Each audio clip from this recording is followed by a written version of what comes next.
Welcome to Dancin Moon Songcast.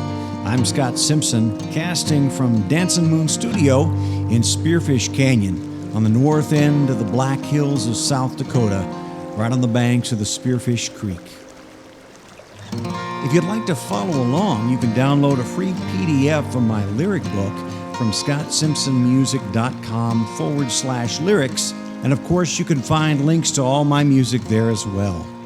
So let's get casting and find out what song we're going to talk about this time.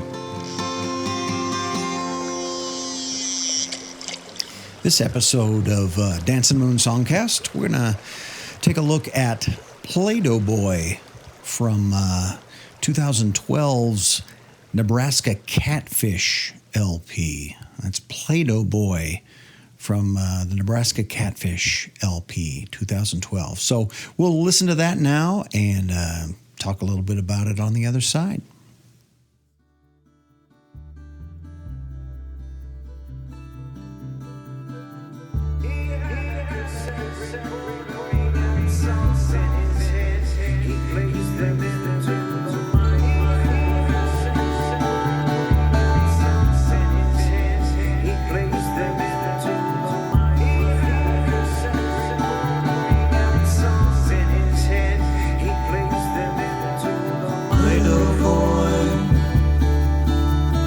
Playdough Boy, 10, 11, 12, 13, 14, Playdough Boy. Middle school is a Playdough factory. Put them in and push the plunger down. Playdough Boy, he lost the top of his head. He lost the tips of his fingers. Playdough Boy, Playdough Boy, 10, 11, 12, 13, 14, Playdough Boy. Nobody ever asked him, he would have told them he liked drawing. You know he liked the summer grass. Playdough Boy, he loved the smell of the dirt. He loved to watch the ants carrying the dead back home. Playdough Boy, 10, 11, 12, 13, 14, Playdough Boy. He had a cassette recorder, he had songs in his head, he placed them into the microphone. Playdough Boy,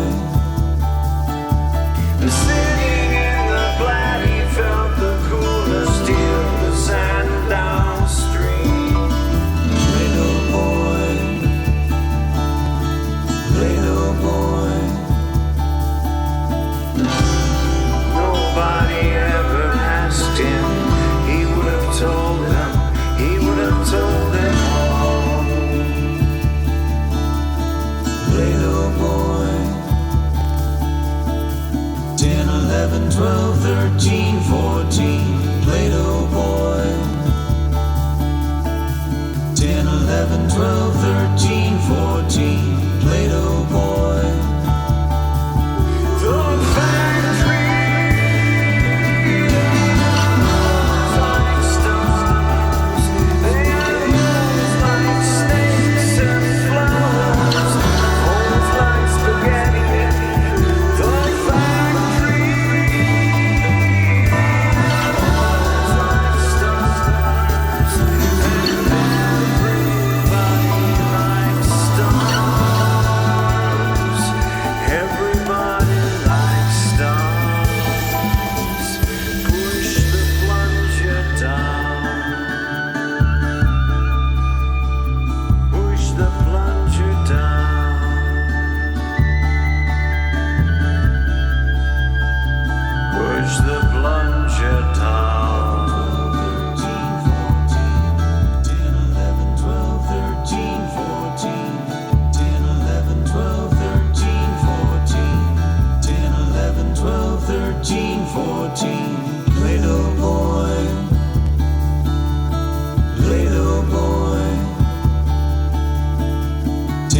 11, 12, 13, 14, Play-Doh Boy. He could have been anything. He could have been anything. Play-Doh Boy. Play-Doh Boy, there's all kinds of stars. There's all kinds of stars. Play-Doh Boy. Play-Doh Boy. 10, 11, 12, 13, 14. 10, 11, 12, 13, 14. 10, 11, 12, 13, 14. 10, 11, 12, 13, 14. Play-Doh Boy. Play-Doh Boy. And so that was Playdough Boy from 2012's Nebraska Catfish. And we're going to talk about the song in just a little bit and the lyrics and a little bit about the album and all of that. But I'd like to start out with something a little different.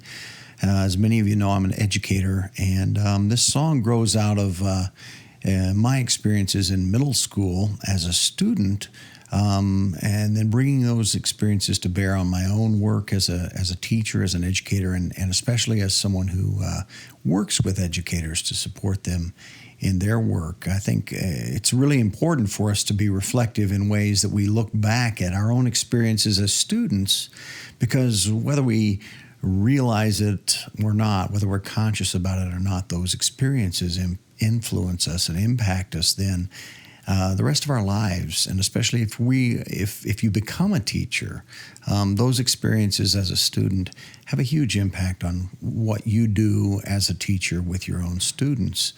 So it's good to become aware of them and reflective about it and think about it and make conscious decisions about directions. So the song was written actually while in retreat, probably in 2011. I do retreats with teachers.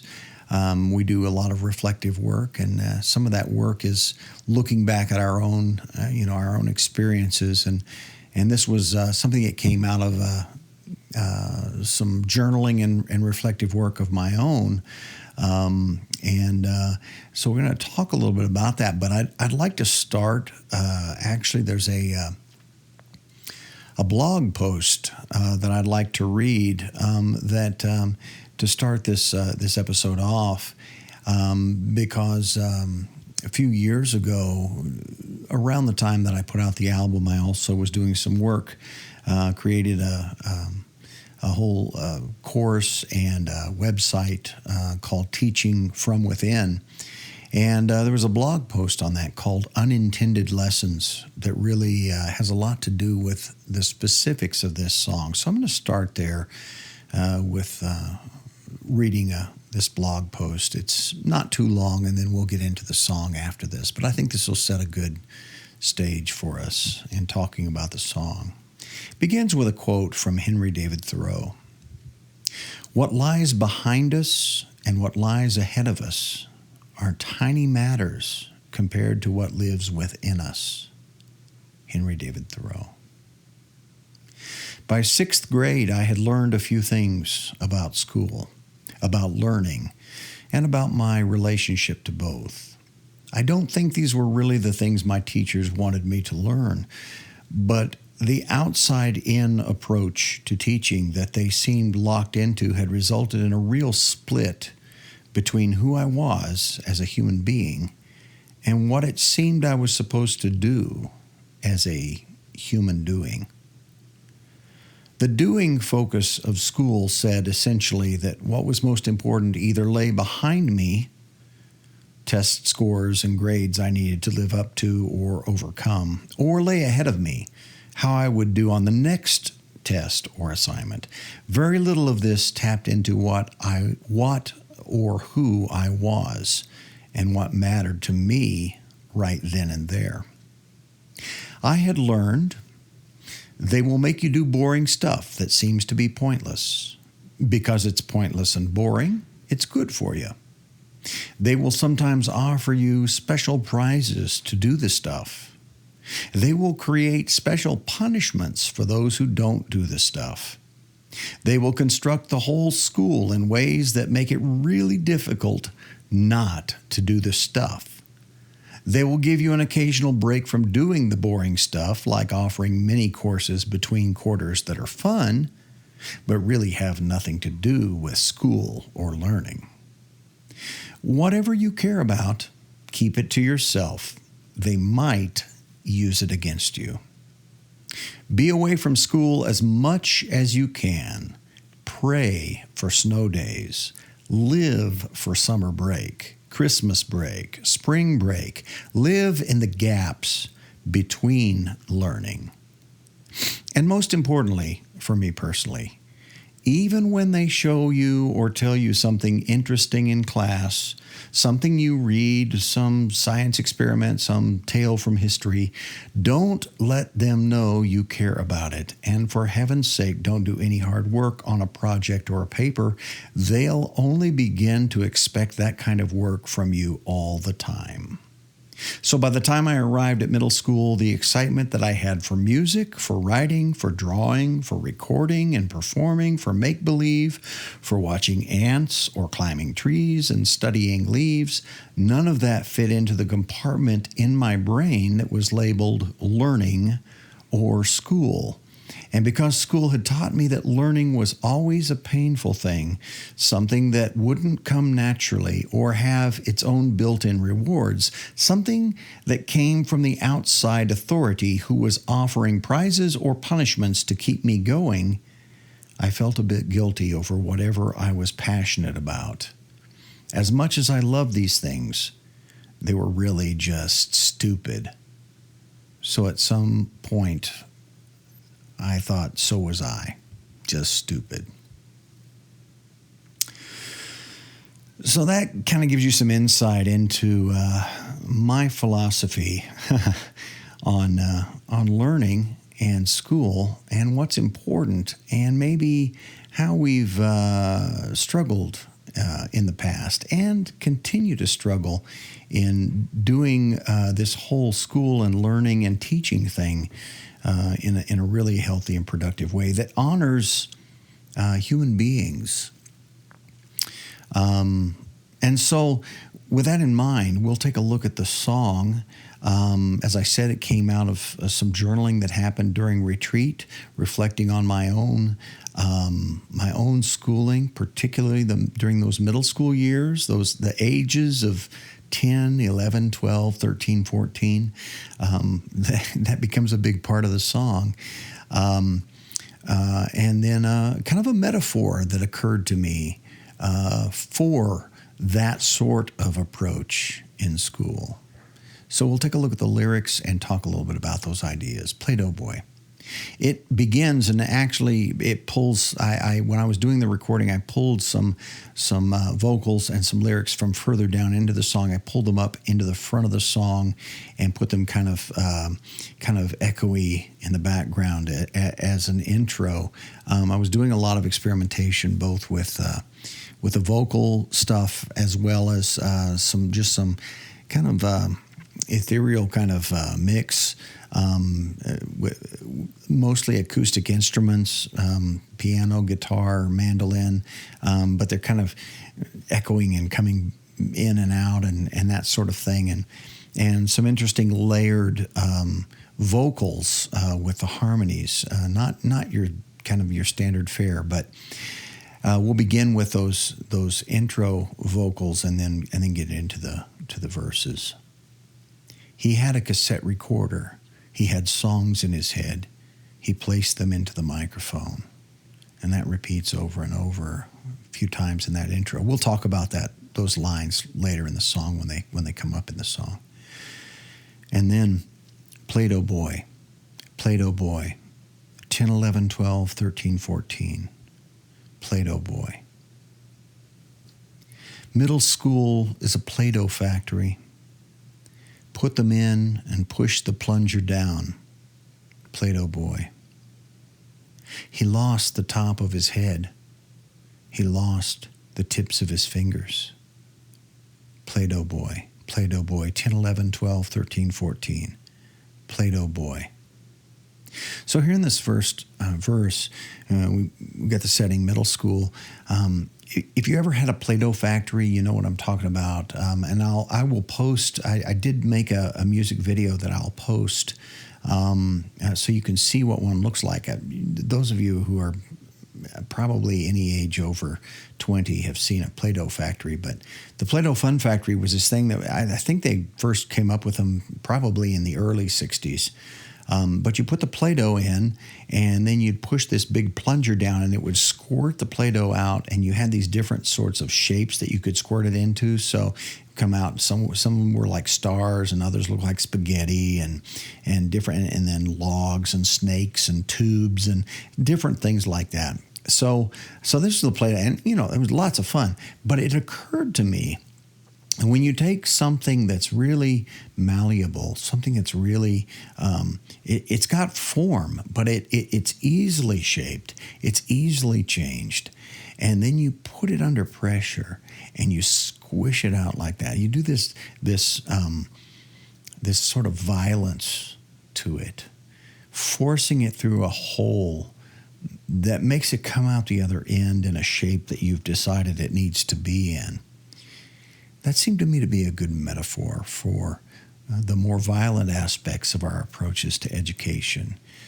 And not every teacher, not every school, and certainly not all throughout time, but definitely there were those moments when I felt like a malleable Play-Doh boy stuffed into a fun factory under pressure, being pushed into a shape that I wasn't sure what it was, and I wasn't even sure that that's who I was. But feeling that pressure to be something that you are not, or to become something that you are unsure of, that's a terrifying thing, and it's a traumatic thing, and it's something that many, many students, and I would say at some level every student in our system, experiences. And so that's what this song is about. Put them in and push the plunger down. And then those lines, he lost the top of his head, he lost the tips of his fingers. I think in my mind, if you recall back way back in the day, Saturday Night Live, they had a recurring character, Mr. Bill, who was actually made of Play-Doh. And Mr. Bill would talk in this high voice, oh no, and that sort of thing. And then something horrible would happen to him, and something would fall on him or cut him in half, or he'd be mutilated in some way. And it was just a Play-Doh thing. But I think I was thinking about the parts of ourselves that we lose. The parts of ourselves that we lose when we're put under pressure in this sort of factory-oriented sort of institution. He lost the top of his head. He lost the tips of his fingers. In my mind, he lost the things that were precious in his thinking. He lost the things, some of the extremities, some of the things that he used to touch, to feel, to reach, to make things. What things are lost by students who are forced into this kind of pressureful assimilation? We get into the next verse. Nobody ever asked him. He would have told them. He liked drawing. He liked the summer grass, Play-Doh boy. He loved the smell of dirt. He loved to watch the ants carrying the dead back home. And I remember as a child, those things I could just get distracted for hours and hours watching ants or being down in the dirt and the grass. I loved creative things, drawing. And if no one ever points at that and says, hey, do you like that? Is that interesting? Oh, I find it. What do you think about that? Have you ever watched those? If you're in this place of higher learning, and it's very competitive, and you're being measured against other people, and you're being measured against how quickly you do things or how well you do things, you begin to think that these things that you were very interested in before may be kind of stupid, They may be kind of embarrassing. Maybe you shouldn't tell people about the ants. Maybe you shouldn't admit that you kind of like imagining things. Playdough Boy, Playdough Boy, 10, 11, 12, 13, 14, Playdough Boy. He had a cassette recorder. He had songs in his head. He placed them into the microphone, Playdough Boy.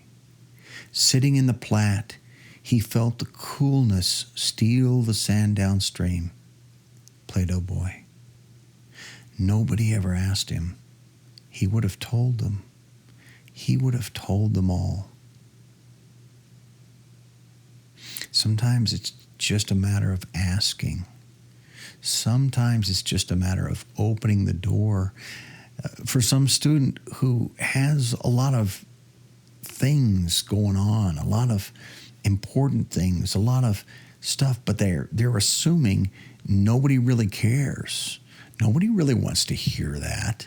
Nobody wants to hear anything from you. They need to be invited. They need to be asked. What is it you enjoy? What do you see in that? What do you like to do? How do you like to spend your time? So this last verse talks about a number of things. My parents bought a cassette recorder when I was a kid, and I just remember just loving that, just telling stories into it, making up songs into it, doing crazy voices into it, and doing all those things and having them and knowing that I had done this thing and I had it on this cassette. Sitting in the Platte, I grew up in Nebraska, hence the name of the album, Nebraska Catfish. I remember sitting in the Platte River. I remember in the summertime sitting in the Platte River down by our camp, our youth camp, and feeling the sand just wash out, feeling the flow of the water just pull the sand out from under me on the sandbar. And that feeling, I love to feel those movements that change, the movement of water flowing over and sand being dug out by the water and the flowing of the river. And those are not things you admit when you're in middle school. You don't say, I like that stuff. Playdough Boy, 10, 11, 12, 13, 14, Playdough Boy, 10, 11, 12, 13, 14, Playdough Boy. And we get to the kind of the transition of the bridge. The factory, they had holes like stars. They had holes like snakes and flowers, holes like spaghetti. The factory, they had holes like stars, and everybody likes stars. Everybody likes stars. Push the plunger down. Push the plunger down. Push the plunger down. So the pressure of being there in the factory, in the school, where there's an expectation and what you're supposed to be and what you're supposed to like and what you're supposed to value is being reshaped and reformed, and everybody's in agreement. Oh, this is the way it should be. This is what a good student looks like. This is what somebody smart, this is what somebody who's talented looks like.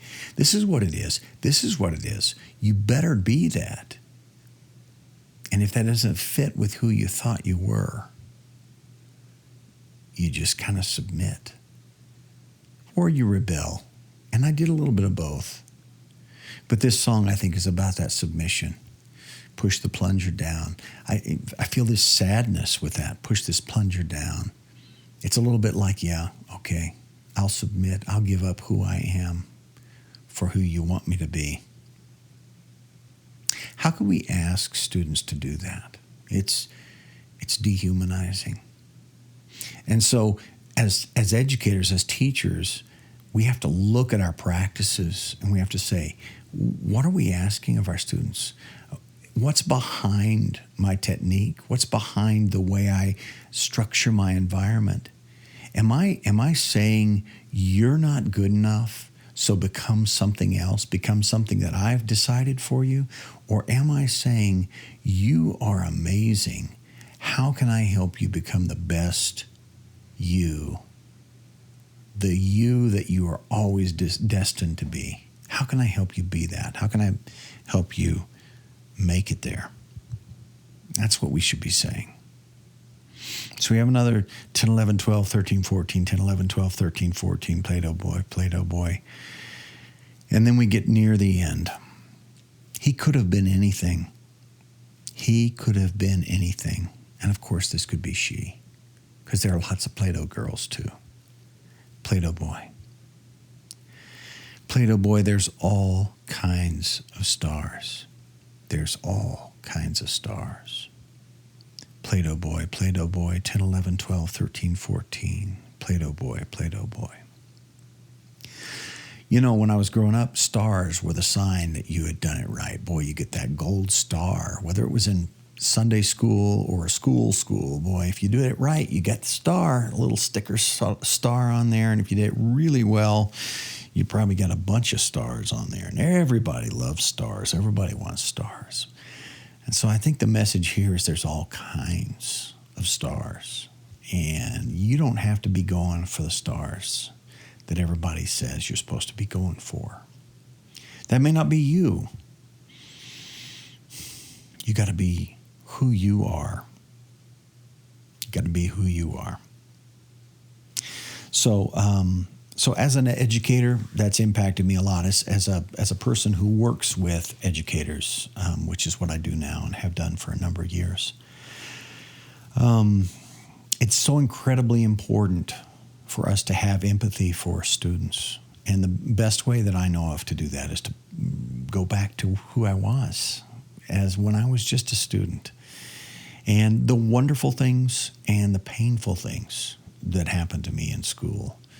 And then as an adult, make decisions about how I'm going to structure things in my classroom. As a parent, as an adult in any setting working with younger people, how do I honor and respect their humanity and still be a good guide, still be a good mentor, still be a good facilitator for learning? So that's what the song's about. As I said, a lot of experimentation, layering of vocals. The harmonies that are in there are kind of, I don't know, they're almost like a drone. And it's not your typical sort of vocal. I'm right now working on a presentation, and I'll be doing this song live, it's going to sound different. It's going to be a little more simple, a little more straightforward, just me and a guitar. But it was a lot of fun to play around, and there's a haunting feel, and I wanted that because it's a frightening thing. I mean, we're talking about a Play-Doh factory, but we're talking about something that's frightening. We're talking about something that's dehumanizing. And I think it still happens, and it happens a lot. And I think it happens oftentimes in ways that we don't realize.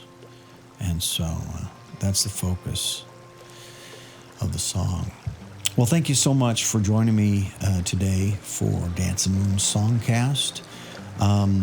And you can find all my music and all of my lyrics at ScottSimpsonMusic.com. Try to put out a new podcast every Friday so far. I've been successful in that. I haven't missed a Friday yet since I started. So I plan to continue doing that. I hope you'll join me again for our next song when we come back again on Dancin' Songcast. Until then, be well.